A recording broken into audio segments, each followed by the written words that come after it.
Alright, so kicking off this list, I got The Incredibles at the number 10 spot. I actually really enjoyed this movie as a kid and still do to this day. It's one of Pixar's better films, and even though the sequel is absolute garbage, the movie still holds up to this day. I think I like the movie a lot because of the more mature themes that it has. You know, being a kid, you don't really spot this because you're just all about that cool action and whatnot. But as you get older, you start to realize just how deep this movie is. You know, with all the realistic views of superheroes and all that, overall, a really solid movie in my opinion. If that ain't convinced you enough, then bro, just come on, just look at Mrs. Incredible. I mean, yeah! Once again, another classic film from the GOAT, Pixar. I mean, do I even gotta explain much? This movie be so beautiful at times. It just really baffles me how they got the settings in this movie to look so good. I think that Wally and Eva, or is it Ave? Whatever, I don't really care. I think that Wally and Eve are really funny and cute together. You know, reminding me of that puppy love and whatnot. It's fun to watch their chemistry and see how they bond together throughout the movie. This film is really beautiful, not only in its visuals and aesthetics, but it's also beautiful in its storytelling too. I think that the movie has a good message and all, you know, take care of the earth or one day we'll end up like this. Hey, take the cup. Oh my god, he's dying, call 911! But yeah, a really good movie. And I ain't gonna lie with you, you kinda bad though.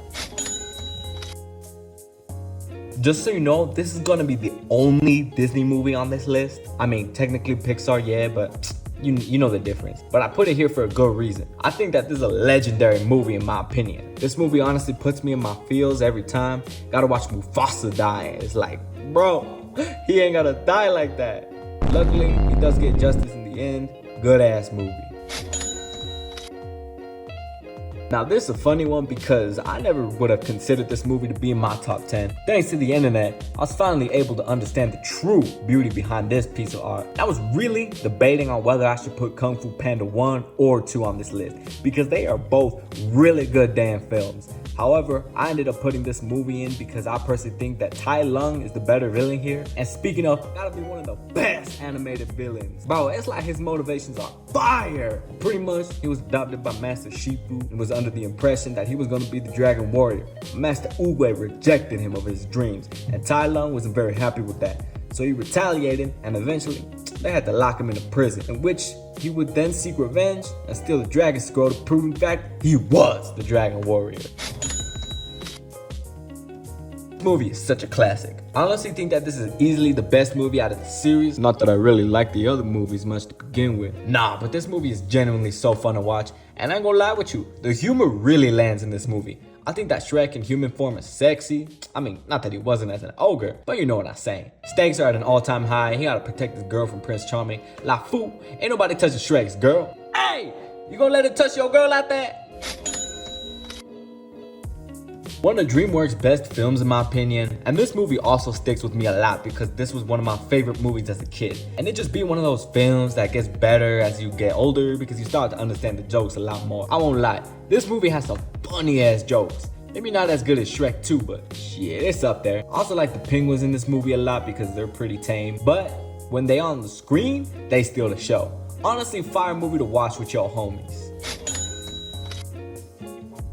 Now this is a pretty recent film and I'm sure everyone and their mom's already familiar with this movie. If you haven't seen this movie yet, then you probably live under a rock. But the reason that I put this movie up this high is because I genuinely think that this movie was such a fun journey to go through. Like, y'all remember when they first announced Chris Pratt as Mario and then everyone lost their shit? He's so cool. And then when the first poster came out and people were complaining that Mario was flat as hell. And then when the first trailer came out and people were losing their minds again. Talking about, What is this place? sometimes I feel like the hype for the movie carried the whole project, but nonetheless, I still really enjoyed the movie, especially all the memes about Peaches, peaches, peaches, peaches, peaches, peaches, peaches, peaches, peaches, peaches. Ah!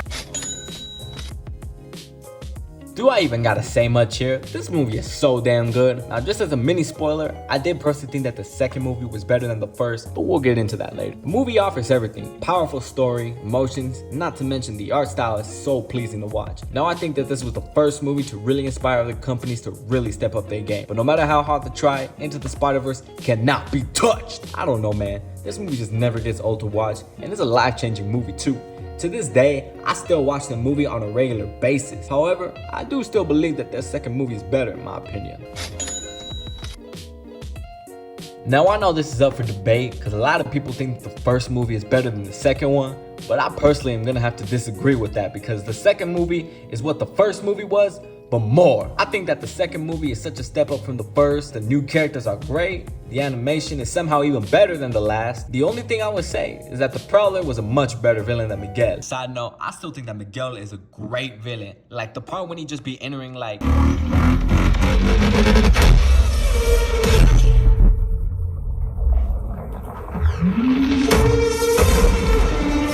Yeah, don't worry, that was fire. Oh, and why you gotta do my girl Penny like that? Like, come on, man. The movie is really good, and I have great memories with this movie already. And the part where Miles is like, Nah, I'm gonna do my own thing. now, trust me, I wanted to give this movie first on the list, but there was only one film that I think topped everything off. Now, before y'all go, oh, why this film gotta be on top?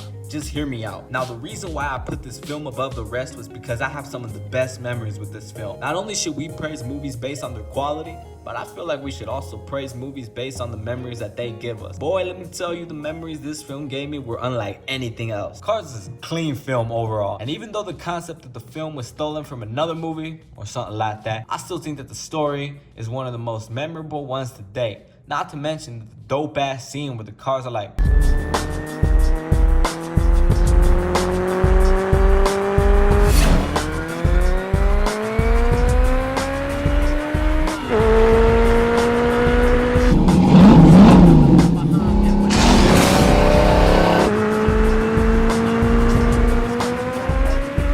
Queen gave me all the memories, and if y'all don't believe me, just watch my first video on my YouTube channel. Yo, hold on. You know what I just realized? Bro, if there was a movie I could replace, it would have been Madagascar, and you know what I would have put in that place? Barnyard. Bro, come on, man. If y'all haven't never seen this movie before, I'm telling you right now, you missing out. This was it, bro. This was it. I don't know who cooked up this movie. It don't make no sense. The humor is weird as hell. But yo, this movie is it. I'm telling you, dog.